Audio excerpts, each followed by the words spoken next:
Oyo Mina, j'espère que vous allez bien. On se retrouve aujourd'hui dans cette nouvelle vidéo pour une nouvelle vidéo analyse réaction à propos d'une nouvelle série animée qui est sortie sur la plateforme Crunchyroll il y a de cela quelques semaines et qui fait grandement parler d'elle en bien puisqu'il s'agit de Bucket List of the Dead, également appelé Zombie 100 ou Zoom 100, peu importe comment on l'appelle, et je me suis dit à cet effet, pourquoi ne pas faire une vidéo où je vous donne mon analyse, mon appréciation par rapport à cette dernière. Mais avant toute chose, n'oubliez pas de vous abonner à la chaîne si ce n'est pas déjà fait et de laisser un j'aime à la vidéo, ça ferait extrêmement plaisir et ça aiderait grandement au référencement de la chaîne. Bien, maintenant que tout cela est dit, on se retrouve dans un tout petit instant pour le sommaire de notre vidéo. Au sommaire de notre vidéo, nous aurons une vidéo qui sera divisée en 3 parties différentes. La première partie sera consacrée à faire un récapitulatif complet de toutes les informations que nous savons à propos de cette série animée. En deuxième partie, nous serons amenés à faire un listing des points positifs et des points négatifs que j'ai à redire par rapport à cette série. Et en troisième et dernière partie, je serai amené à vous donner mon avis personnel par rapport à cette série qui, ma foi, s'annonce vraiment très palpitante. Et ben écoutez, maintenant que le sommaire est établi, nous enchaînons directement avec la première partie de notre vidéo. Alors, pour bien débuter cette première partie, les amis, moi, ce que je vous propose, c'est qu'on commence d'entrée de jeu à faire le synopsis de la série animée à proprement parler, parce que c'est bien de faire une analyse réaction sur une série, mais autant savoir de quoi on parle en principe. Donc, notre histoire commence avec Akira Tendo, un jeune salaryman qui travaille dans une entreprise de multimédia et qui se fait littéralement exploiter par ses différents patrons, à un tel point que le jeune homme, parce qu'on parle d'un jeune homme d'une vingtaine d'années, va littéralement faire un burn-out. Et c'est à ce moment-là qu'on va avoir l'arrivée d'une vague, d'une épidémie de zombies, et c'est à ce moment-là que le garçon va pouvoir enfin reprendre goût à la vie. Et c'est à partir de là que l'histoire va démarrer, puisqu'il aura pour idée de établir un listing de 100 choses à faire avant de mourir et de les accomplir tout simplement. Et c'est à travers cette petite quête qu'on va découvrir les nouveaux protagonistes de l'histoire, à savoir Shizuka et Kenichiro, avec qui il va traverser moult de péripéties et d'aventures. Si on devait résumer synthétiquement l'histoire de cette série animée, voilà comment ça serait. À présent que nous avons fait le rapide synopsis de l'histoire, ce que je vous propose, c'est qu'on fasse directement un changement d'overlay et qu'on passe directement avec l'overlay descriptif. Let's go, c'est parti, et on va enchaîner.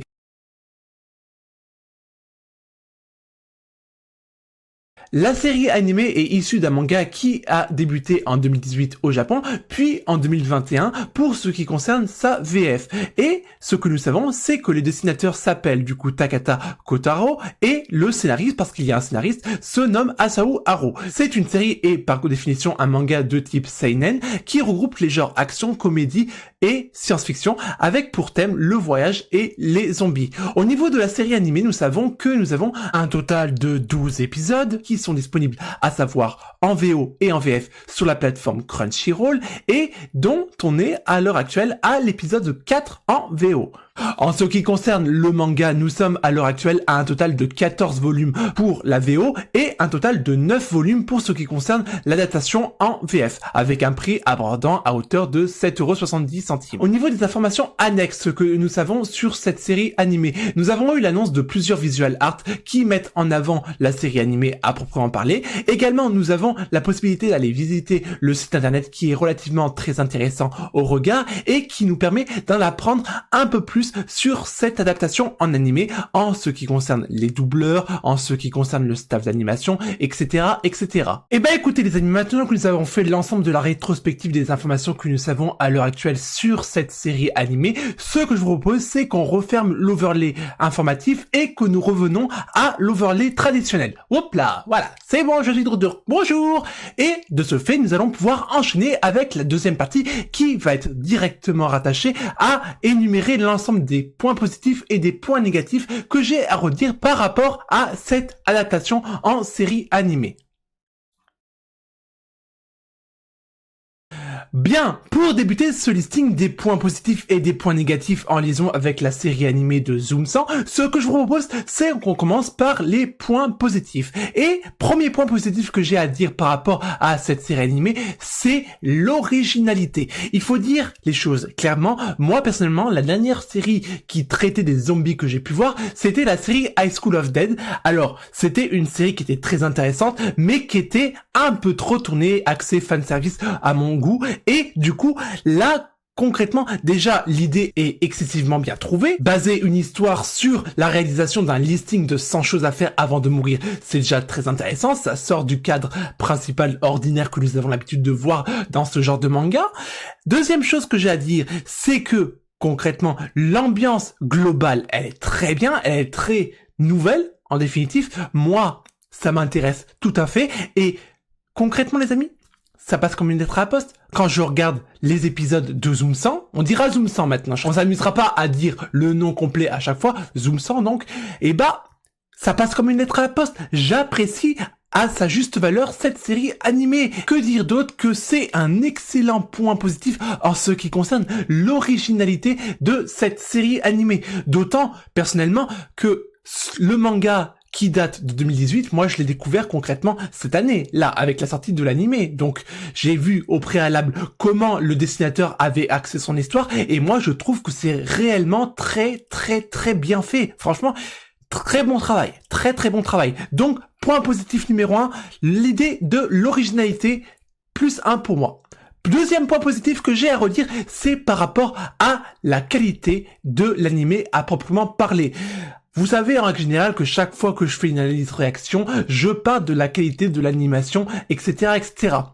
Là, c'est totalement respecté. Les couleurs sont dynamiques, les effets des mouvements sont très bien animés, etc. Et ça fait de ça un excellent point positif. Ça fait beaucoup de ça en fait, tout ça. Mais bon, bref, vous m'avez compris. Toujours utile que moi, je pense, parmi les adaptations animées que nous avons eues durant l'année 2023, je pense naturellement à Zoom 100, mais également à Oshinoko, qui l'a précédé il y a de cela quelques mois, et bah, cette série animée, Zoom 100, fait un énorme contrepoids face à Oshinoko, parce que jusqu'à présent, Oshinoko était le meilleur animé 2023, etc. Là, concrètement, de mon point de vue, c'est kiff bourricot en matière d'animation, que ce soit pour Oshinoko et Zoom 100, mais Zoom 100, moi, je me retrouve bien plus dans l'atmosphère globale. C'est un peu bizarre dit comme ça, mais c'est comme ça que je le ressens. L'atmosphère globale me convient beaucoup plus. Est-ce que c'est parce qu'on traite des zombies plus que les idoles? Je ne sais pas. Toujours est-il que moi, je prends beaucoup plus de plaisir, parce que je suis encore en train de regarder la série Oshinoko en animé, je prends beaucoup plus de plaisir à regarder Zombie 100 plutôt que Oshinoko. Zombie 100, Zoom 100, je le vois du même œil que la série sur Netflix qui s'appelle My Happy Marriage. C'est un peu la même dynamique. J'adore aussi bien que pour My Happy Marriage que pour Zoom 100 la qualité d'animation et l'atmosphère qui est présentée. Donc, conclusion, point positif numéro 2, la qualité d'animation qui est vraiment très bien réalisée.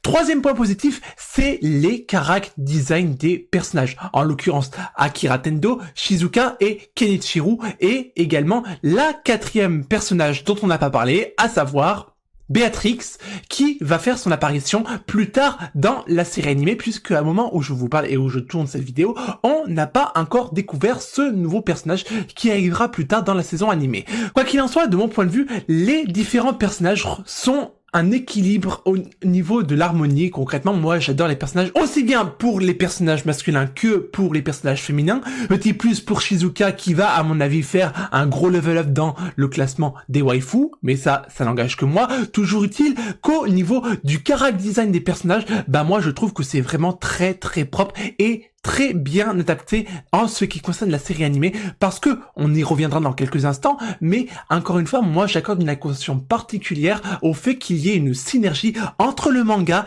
et l'adaptation en animé. Et cette synergie, j'y retrouve totalement dans l'adaptation en animé et des personnages.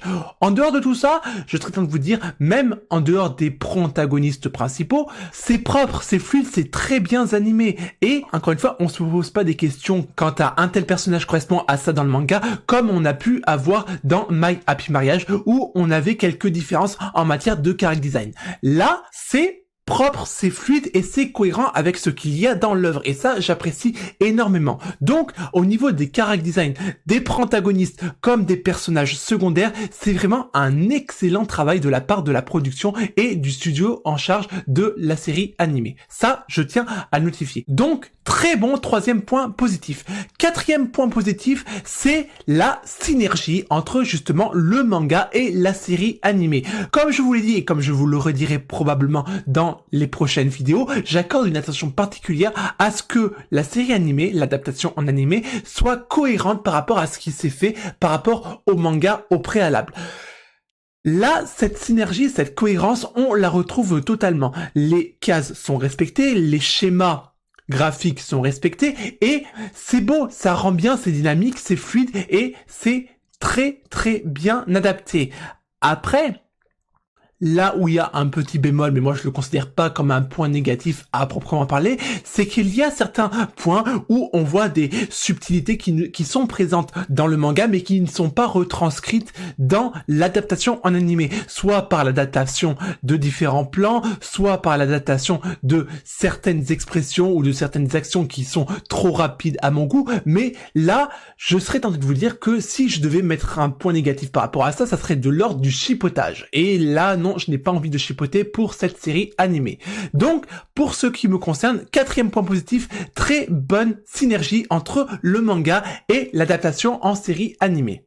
Bah écoutez les amis, nous avons maintenant terminé le listing des points positifs que j'avais à redire par rapport à cette série animée et donc par conséquent on va aller faire le petit listing des points négatifs que j'ai à redire parce qu'il y a quelques petites choses que j'ai à dire par rapport à l'adaptation de cette série animée et on va voir ça dans un tout petit instant. Pour ce qui concerne le listing des points négatifs, on va enchaîner avec le premier point négatif que j'ai à redire, c'est, je pense, à mon humble avis, que l'adaptation en animé, donc chapitre, épisode, est un peu trop lente à mon goût. Qu'est-ce que je veux dire? On a par exemple la dynamique de One Piece qui nous fait par exemple l'adaptation d'un chapitre égale un épisode. Là, c'est un peu le même dynamique que je ressens, moi personnellement, c'est un peu la même dynamique et sur une série comme One Piece qui s'étale sur de nombreux épisodes, il y a absolument aucun souci, mais là on est dans une série animée qui ne dure que 12 épisodes et à cet effet les amis, bah ça a tendance un peu à me saouler dans la dynamique où concrètement ça avance un poil, un chouïa trop lentement. Qu'est-ce que je veux dire par là? C'est que concrètement, c'est bien de faire en sorte que les épisodes correspondent à la case près à ce qu'il y a dans le manga. Je ne remets absolument pas en question ceci. Néanmoins, quand on a une série animée qui a un total de 13 épisodes, on se doit quand même de faire un minimum avancer les choses. Après, il faut trouver un juste milieu. Je ne demande pas que ça rush les épisodes comme ce qu'on a pu avoir dans Horimiya où je trouvais à l'époque que les épisodes s'enchaînaient de manière vraiment trop rapidement ou alors être trop lent dans la dynamique de One Piece où effectivement eux, ils sont dans la dynamique de faire un épisode égale un chapitre de manga. Faut trouver un juste équilibre dans la mesure où le studio ne soit pas pris de court et ne rush pas les derniers épisodes. Je prends un exemple, il y a toujours une dynamique où on organise une fin de saison qui laisse supposer à une suite. Là, concrètement les amis, bah ok, ça peut être le cas en plein milieu du voyage que Akira, Shizuka et du coup Kenichiro ainsi que du coup Béatrix feront, mais concrètement les amis, bah moi personnellement, je suis pas tellement pour. Pourquoi? Tout simplement parce que, à mon humble avis, une fin d'animé, de saison animée précisément, bah, ça doit permettre, du coup, de laisser en vue l'arrivée d'une saison 2. Or, dans la dynamique, du coup, du manga, bah, on arriverait à la fin de la saison 1, littéralement, en plein milieu de nulle part. Après, ceci n'est que mon avis, personnellement. Mais j'aimerais que les épisodes ne soient pas rushés à partir, je dis n'importe quoi, à partir de l'épisode 10 ou 11, quand on sera à ce moment-là à la fin de la saison 1. Et ça, c'est concrètement une phobie que j'ai parce que, certes, la série animée avance en bonne et due forme, il n'y a pas de souci. Mais, encore une fois, moi, je trouve ça trop lent. Et j'espère que ils vont pas rusher la fin. Voilà, ils vont pas rusher la fin. C'est toujours ça, voilà, c'est toujours ça. Je radote un peu, mais c'est la vérité. Donc, premier point négatif que j'ai à redire de mon côté, c'est que je pense que les épisodes sont un peu trop bien adaptés et du coup, par conséquent, qu'on n'avance pas assez vite. Voilà. Deuxième point négatif que j'ai à redire, qui va en adéquation avec ce que je viens de dire précédemment, c'est qu'on est dans une dynamique où on est avec une saison 1 qui fait 12 épisodes. Or, mon idéal pour moi, ça aurait été pour une série comme ça, d'avoir une saison de 24-25 épisodes. Une vraie saison d'animé. Or, au jour d'aujourd'hui, on connaît un peu la dynamique, on le voit avec d'autres animés, comme Oshinoko, Kanojo Korashimamasu, Kanojo mo Kanojo, etc., et j'en passe. Mais à chaque fois, on a toujours cette dynamique du 13 épisodes pour démarrer, pour voir si la série animée va marcher auprès de l'audience. Ce qui, en soi, n'est pas une idée invalide, parce que du coup, les producteurs veulent savoir si le travail plaît, si le travail va être rentable, etc., etc. Mais moi, en tant que admirateur de ce manga et du coup par conséquent de cet animé, bah j'aurais aimé en avoir un peu plus pour mon argent. Et 13 épisodes, de mon point de vue, moi je trouve que c'est trop court. Et à peine on arrive à la fin que je commence enfin à prendre goût à la série, que c'est déjà terminé en définitif, et ça je trouve que c'est dommage, voilà, donc c'est le deuxième point négatif et dernier point négatif que j'ai à dire par rapport à ce listing, c'est le fait que nous ayons que 12 épisodes et non pas 24-25 épisodes en liaison avec cette série animée Zombie sans Zoom sans, peu importe comment on l'appelle. Et bah écoutez, maintenant que nous avons terminé la partie 1 qui était rattachée à faire un récapitulatif de toutes les informations que nous savions à propos de la série animée et que nous venons de terminer la partie 2 qui était faite pour établir les points positifs et les points négatifs de cette série animée. Maintenant, nous allons enchaîner avec la troisième et dernière partie qui va se baser sur mon avis personnel par rapport à cette adaptation animée et par définition cette série animée. Bah écoutez les amis, en ce qui concerne mon avis à proprement parler sur cette série animée, il est globalement, si ce n'est totalement positif, dans la mesure où, comme je vous l'ai dit en partie 1, moi je suis hypé de malade par rapport à chaque visionnage de chaque épisode. Et concrètement, bah je vais être franc avec vous, pour moi, Zombie-san est en train de prendre la première place des meilleurs animés de 2023 en ce qui me concerne, dans la mesure où, comme je le disais précédemment, jusqu'à présent, moi, j'ai vu 3 adaptations animées en liaison avec l'année 2023. Zombie-san, Oshinoko et My Happy Marriage. Bon, il me reste encore un sacré listing à regarder, mais j'ai commencé avec ceux-là. Et des 3 que je viens de vous énumérer, bah Zombie-san se démarque des autres. Voilà, tout simplement, se démarque des autres. Et sincèrement, c'est du bon, c'est du propre, c'est tout ce que vous voulez, mais moi j'adhère totalement. Aussi bien sur la qualité de l'animation que les personnages à proprement parler, que ce soit Akira, Shizuka, Kenichiro, Béatrix et tutti quanti, moi j'apprécie cette série animée. La dernière fois que j'ai vu une série animée sur les zombies, c'était, comme je vous l'ai dit, High School of the Dead. Et déjà, à l'époque, bon, j'avais pas tout à fait le même âge non plus, mais à l'époque, j'étais très hypé par rapport aux différents personnages, en l'occurrence Takumi, non, attendez, ça va me revenir. C'est pas du tout Takuma, c'est pas du tout Takumi, c'est Takashi, voilà, merci, Takashi, c'est bon. Et du coup, le personnage féminin qui était Saeko, et franchement, j'aimais déjà bien cette dynamique des aventures basées sur les zombies, etc. Mais là, on est quand même dans un autre level. Franchement, je préfère mieux, du coup, Zoom-san à High School of the Dead. Et concrètement, bah, j'adore. Franchement, moi, à ce stade, j'espère sincèrement qu'il y aura une saison 2 pour adapter la suite de l'histoire que nous a écrit l'auteur, parce que elle mérite, sincèrement, elle mérite. Donc, je l'espère. Après, comme je vous l'ai dit, rien n'est parfait. Je vous ai énuméré précédemment les points négatifs. Après, ces points négatifs peuvent être également corrigés par la suite. Il y a eu quelques points négatifs sur d'autres animés qui se sont résorbés par la suite d'une saison 2, etc. Donc, rien n'est immuable en ce qui concerne les épisodes. Donc, j'attends de voir comment ça se passera sur la suite des épisodes, parce qu'au moment où je tourne cette vidéo, on est encore qu'au 4e épisode en VO. Et si ça se corrige, tant mieux. Si ça se corrige pas, et bah tant pis. Ça n'altérera en aucun cas le jugement que j'ai par rapport à cette série animée à l'heure actuelle, qui est très positif en tout point de vue. Et si toi, derrière ton écran, tu n'as pas découvert cette série animée qui est disponible sur Crunchyroll, eh ben, je t'encourage vivement à aller la découvrir parce que franchement, c'est une série qui fait passer un excellent moment, surtout qu'elle est axé sur de l'action, on stagne pas, tout simplement. On stagne pas sur différents épisodes, ça bouge, c'est dynamique, c'est bien visuellement parlant. Donc, si tu ne l'as pas regardé, je t'encourage vivement à aller prendre ton ordinateur ou du coup ta télé, peu importe comment tu regardes les plateformes, et d'aller découvrir cette série animée qui est très intéressante et passionnante, ça je te le garantis. Très sincèrement, la dernière fois que j'ai été hypé à ce point pour une série animée globale, c'était à l'époque où il y avait la sortie de Lycoris Recall, voilà pour vous dire. Donc c'est à peu près la même dynamique que je retrouve avec Zombie 100, sauf que, navré de le dire, mais entre du coup Takina et du coup Chisato et les protagonistes principales de Zoom 100, bah je choisis tout de suite les personnages de Zoom 100. Non, je choisis pas Chisato et Takina. Non, désolé. Non, je suis désolé. Voilà, non. Voilà, c'est désolé. Après les amis, il faut être honnête, les goûts et les couleurs dépendent de chaque individu, donc si vous préférez Chisato et Takina, et bah tant mieux pour vous. Moi je préfère Akira et Shizuka et Kenichiro en l'occurrence. Bon, niveau personnage masculin, c'est clair que Kenichiro, je le préfère mieux à Akira. Mais bon, ça n'engage que moi.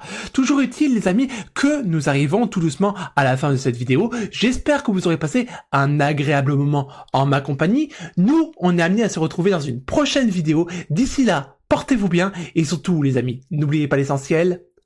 Jané!